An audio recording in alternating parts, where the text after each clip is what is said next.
Welcome to ILTV's Israel Daily. I'm Aaron Porras. And I'm Natasha Kircha. Coming up in today's newscast, the deal of the century is out. We'll break down the Middle East peace plan coming straight from the White House. And it's killing people all around the world, but thanks to Israeli technology, there might be something you could wear to protect you from the coronavirus. 52 countries in 52 weeks. We'll take an inside look at some of the incredible images an Israeli photographer has managed to capture as he travels the world.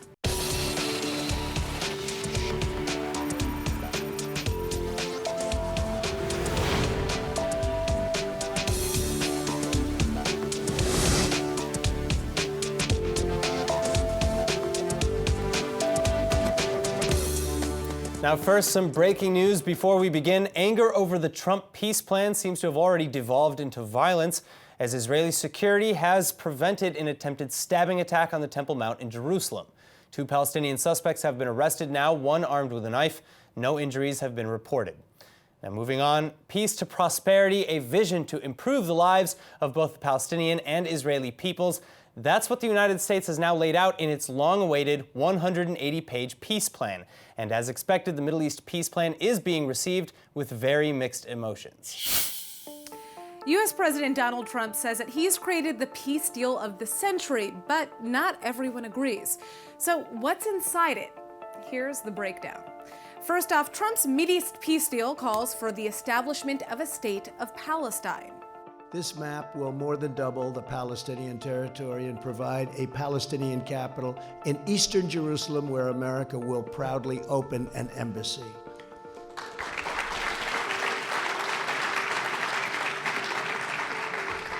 No Palestinians or Israelis will be uprooted from their homes. But the plan also recognizes Israeli sovereignty over major settlement blocks in Judea and Samaria, or the West Bank, meaning Israel would absorb roughly 40% of Area C in the territory.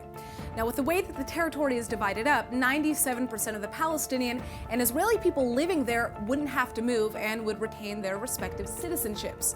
The remaining 3% would have to adhere to whatever government was in control of where they live.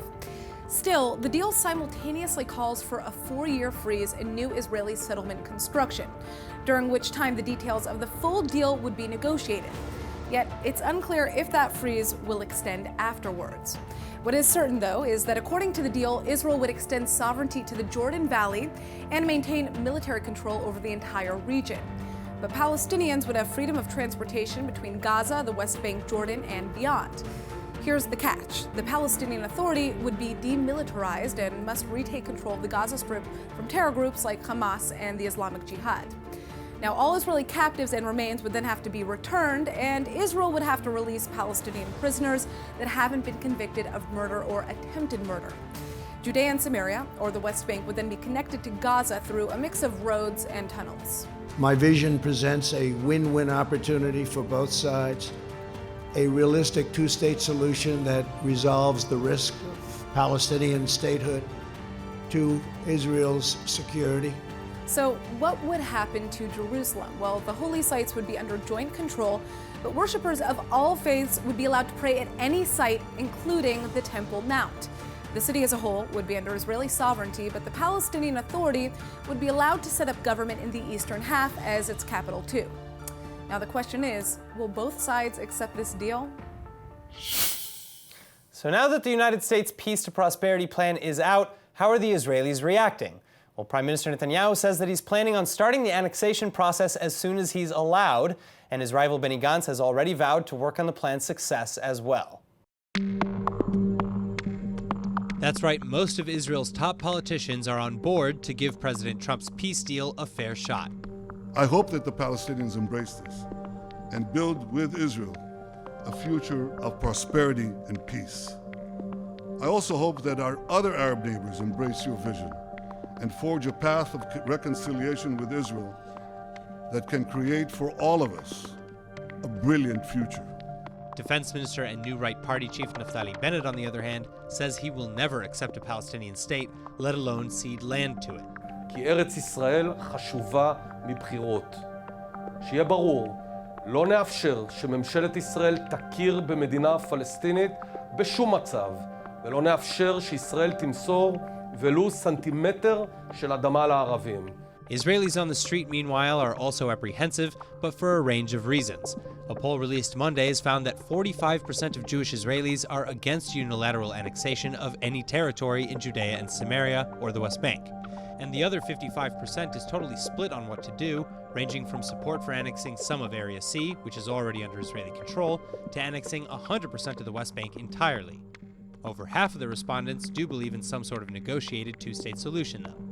Still, one thing that most Israelis are supporting in this deal is the onus that it places on the Palestinians to come to the table and with more realistic expectations.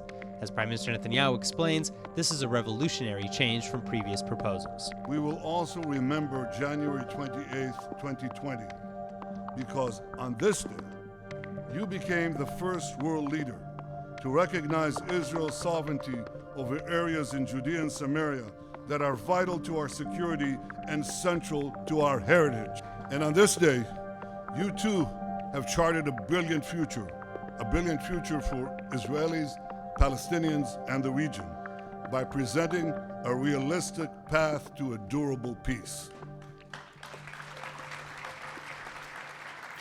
And now joining us to discuss the newly released United States Peace Plan, columnist for Newsweek and the editor of HistoryCentral.com, Mark Schulman, and the founder and executive director of the Israel Institute for Strategic Studies, Dr. Martin Sherman. Thank you both so much for being with us. Now, let's just start off. I understand you both probably have very mixed feelings about this deal. Mark, let's start with you. Where do you sit? Okay, so a couple of things. The actual deal is probably 80 to 90% of what would end up in an eventual negotiations.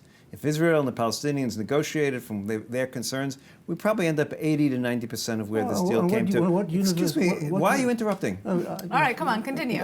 Now, the reality is that that's where we would probably end up. However, with a couple of caveats. There is no reason to, let's say, annex the Jordan Valley. It would be good enough to have a 100-year agreement to keep Israeli troops in the Jordan Valley. We don't need all that land. Second of all, some of these isolated Israeli settlements in the middle of Palestinian blocks make no sense. All it's going to require is additional troops to guard it, to deal with it.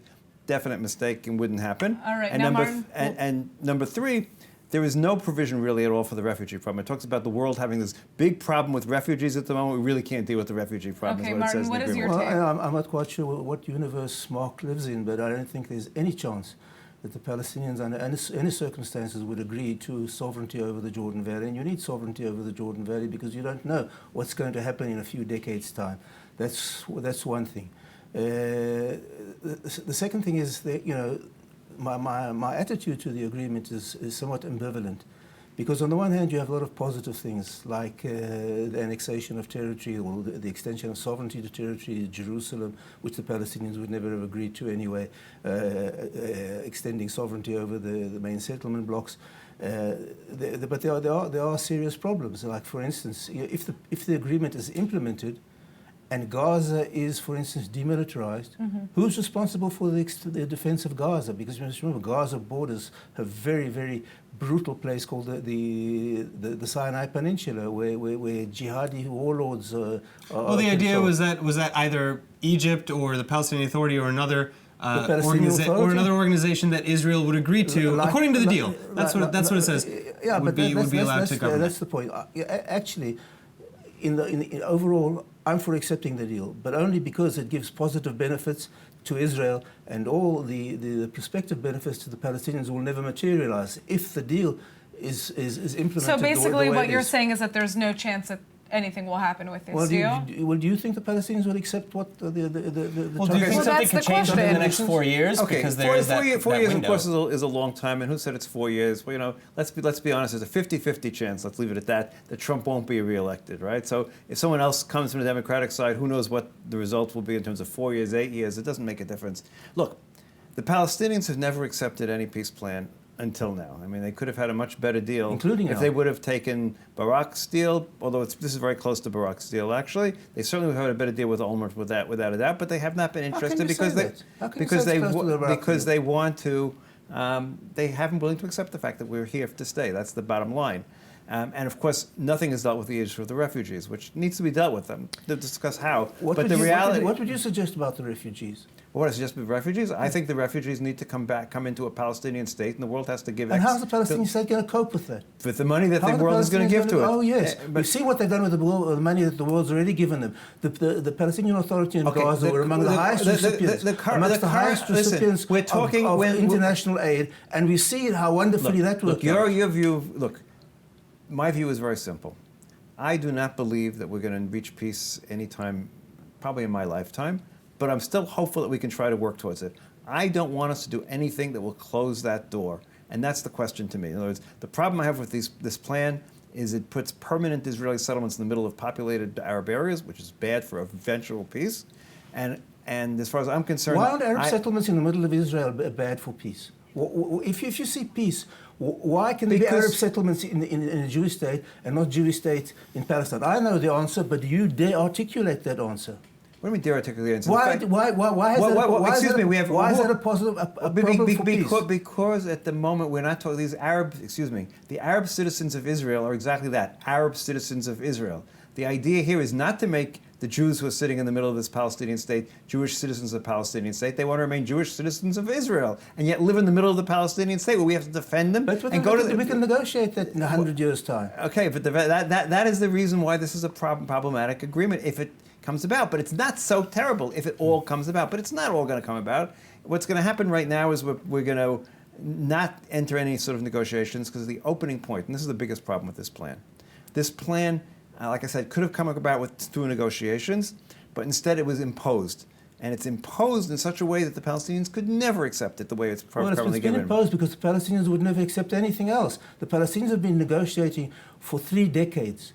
They've been offered far more generous plans. So how can you possibly say, I think you're misleading the viewers, how could they possibly agree to a plan that anything approaches this if they've rejected far more generous offers? Well, I think there is one commonality in what both of you are saying, which is that it doesn't look like this plan is going to be implemented anytime soon. Thank you both so much for joining us. Thank you. All right, now moving on. Well, Israel in general is supporting the U.S. Peace to Prosperity plan. It's a very different story on the other side of the green line. أريد أن أقول للثنائي ترامب ونتنياهو إن القدس ليست للبيع وكل حقوقنا ليست للبيع وليست للمساومة وصفقتكم المؤامرة لن تمشي. As expected, the Palestinians are calling the U.S. vision for peace the slap of the century and are outright rejecting the deal. They explain that it's a non-starter because of the proposed shared status of Jerusalem. But beyond simple rejection, many Palestinians are advocating for action and aggression. وأننا سنفشل هذه الصفقة بكل ما أوتينا من قوة. بأنه ليس أمامنا كشعب فلسطيني إلا خيار المقاومة كخيار استراتيجي قاتلنا عبر عقود وعبر قرن من الزمان وسنستمر بالقتال وسنستمر بالمقاومة وسيدرك ترامب ونتنياهو أن قضية فلسطين أكبر منهم. سيرحل ترامب وسيرحل نتنياهو وتبقى قضية فلسطين ويبقى الشعب الفلسطيني. Likewise, regional powers allied with the PA, like Jordan and Turkey, are protesting the plan, citing the United States' misunderstanding of the situation. Trump'ın açıklamasını bizim için ciddiye almıyoruz. Trump eğer İsrail'i çok seviyorsa ona ülkesinden bir toprak versin. İsrail her zaman bizim için yok hükmündedir. Filistin vardır. Even Iran has gotten in on the action, with Foreign Minister Zarif calling the initiative a nightmare for the region. But pushing back on the PA's hypocrisy is none other than White House advisor Jared Kushner, who says that now is the time for the Palestinians to finally put their money where their mouth is. They rejected the plan before they saw it. They thought it wasn't going to be as good as it was. So I think they look quite foolish today. Also, one of the great ironies is they keep saying they want to be a state. If you're a state, you don't call for days of rage when you don't get what you want. So this is a real moment for them to show the world, are you ready to become a state or not? Moving on to other pressing news today, more than 4,500 people have now been diagnosed with the coronavirus, and an estimated 106 have been killed by the deadly disease so far. Well, as the death toll climbs, the world is frantically looking for a solution, and one Israeli company may have it. Synovia has developed a fabric finishing technology that could make it so that your clothes actually repel the virus. And joining us in the studio is the CTO of Synovia, Liat Goldhammer. Thank you so much for being with us. Now, you're telling me that you're making clothing, fabrics that repel viruses. How does that work? Okay, so first of all, we are not making fabrics yet. Sure, I'm sorry. We are still we are a startup, still in development stage. And basically our technology is designed for textile manufacturers to actually implement it in their lines. And the bottom line is a product that will repel bacteria, will actually actively kill bacteria, and potentially viruses as well. So the idea is that this solution would basically be built into the fabric that Correct. is manufactured in kind of major factories. Correct. Okay. It's a very easy implementation. It's a module that basically integrates easily into a production line of any textile mill anywhere around the world. For how long does the fabric, once it's with Can this you wash technology? it? Yeah. Sure. And it'll continue to kill bacteria and everything? Yeah, the main advantage of our technology is the durability. Wow. Normally, finishing, textile finishes like regular softeners, etc., they last for about 20 washes, home laundries. Our technology is actually enables industrial wash cycles that are good for hospital use, for well, yeah, I mean, I can imagine just in public places as a whole, restaurants, tablecloths, well, and also napkins. for doctors, you know, they're on the front lines with diseases like this, so if they could be protected. It's a protective clothing. It's textiles for any public area, even trains and planes and. Right, and with coronavirus more specifically, I guess the idea would be to create an antiviral mask, right? So one of the products that has been on the news a lot are the masks because it's airborne. So one of the things that we see as an advantage is that the product or our product is reusable. It's not one of those disposable masks, so it can be used over and over. It could be washed. To your question, it can last 100 wash cycles at 75 degrees. So it's, I would put that on, and it's not on the market yet, though, you're saying? No. When will it be on the market? Well, we are expecting to be in the market in about a year. Okay. 9 months to a year. Well, you got to speed that up right now because we have a bit of an epidemic. Correct. This is why we're really seeking for investment. We need you. That's the. Now here's my question: you put this on, okay, and somebody coughs on you. What happens to the bacteria at that point? The ingredients we put in the mask or in the textile are actually actively killing bacteria and viruses. Okay, so it's not just repelling; it's actually not killing repelling. them. It's actually biocidal. It's killing the bacteria. Unbelievable. Yeah, and it was developed here in Israel in Bar-Ilan University. Wow, okay. I think that, I mean, I'm just thinking about parents as well with babies. Correct. There's so many uses at this. Yeah, I'm very excited to see where you guys are headed. Thank you very much for joining us. Thank you for inviting. All right, now Israel is getting closer and closer to sending their judokas off to Japan for the summer 2020 Olympics. That's right, and we have 2 winners on our hands after last week's home victories. Israel is getting closer and closer to sending their judokas off to Japan for the summer 2020 Olympics. That's right, we have 2 winners on our hands after last week's home victories. And it's nice to win on your home turf, or should we say on the home mat. Oli Sasson and Peter Palchik have each taken home a gold medal in judo in the Grand Prix competition, which was hosted right here in Tel Aviv, and both won in the 100 kilo and under 100 kilo categories respectively. Sasson has taken to Facebook to say that the win brings lots of happiness to his heart, but this isn't his first either. Sasson took home the bronze medal during the 2016 Brazil Olympics, and he plans to compete again in Tokyo this summer. The next match for both of Israel's judoka champions will be on February 8th in Paris. All right, now we carry around data on little thumb drives and memory cards that clip onto our keys, but now doctors can carry human organs on a chip. Now, it may sound crazy, but Israeli and U.S. researchers have created chips that contain 9 mini human organs, including a brain on a chip, a heart on a chip, and a liver on a chip. Organs on a chip. Sounds delicious. Well, Aaron, these organs are not meant for eating. They are set to change the medical world. Now, 2 new studies from Tel Aviv University and Harvard have published the news about the devices on Monday. The idea was developed at Harvard in 2010, where researchers took cells from hearts, kidneys, brains, and lungs and put them in a plastic cartridge and called them chips. But the big news now is that researchers have found the organ cells or they found that these specific organ cells react to drugs in the same way that human organs respond while on clinical trial. Now, usually drugs are tested on rodents, but a huge amount of the time, 60 to 90% of the time to be exact, the drugs work for rats but fail on humans. and that road to successful medications can be a very long and expensive one because of the test trials. But now, with organs on a chip, the process can be expedited, testing straight on human cells. Now, in more related tech and healthcare news, Microsoft's Israel team has also just come up with a new bot that can help treat people in need of medical services inside their own homes, while also making things quicker for doctors, of course. The Microsoft healthcare bot is powered by artificial intelligence, and it's not meant to replace doctors, but it responds to nervous patients when they need assistance. And nervous parents as well. Parents. Well, everything is done using the web, and the idea is that the user can send over a message about a symptom or an ailment to the service, and the bot will actually reply with messages that can help the patient get information and then ultimately set up an appointment at the right clinic with the right professionals. And when the patient arrives to the doctor, they're better informed, and it reduces the burden on doctors and nurses so that they can spend their time on more serious cases. This is something that is really perfect for all the hypochondriacs out there. I know that there are some in our control room right now who are thinking about this. All right, but moving on. Do you think that you'd be able to work in a new country every week? Well, one Israeli photographer did, and here with the photographic evidence is ILTV's Shanna Fold.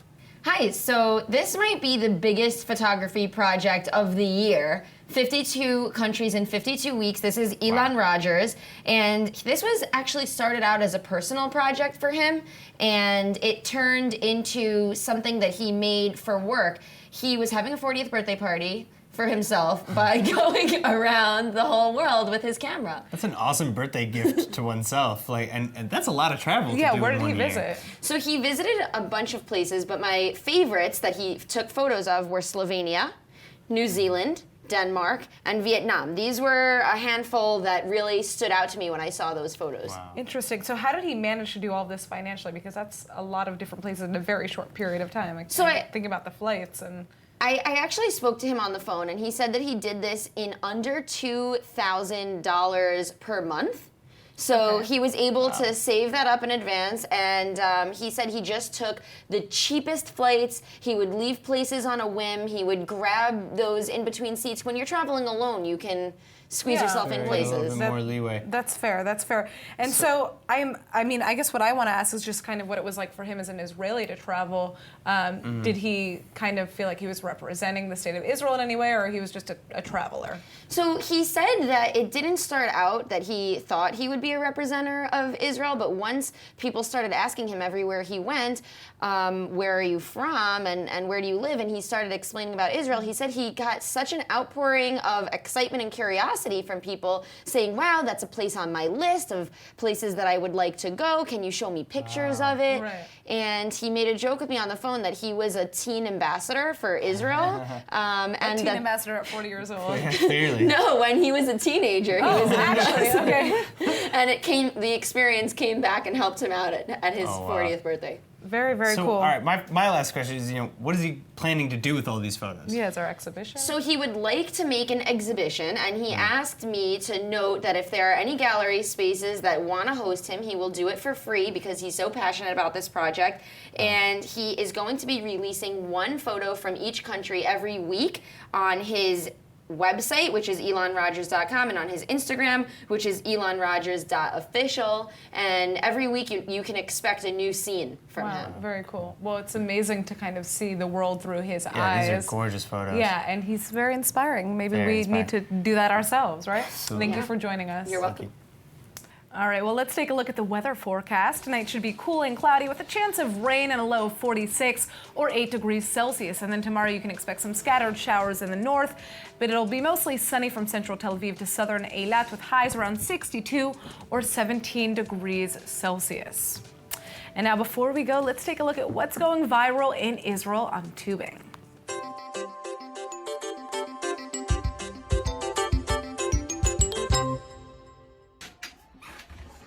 בואי. שבי יפה.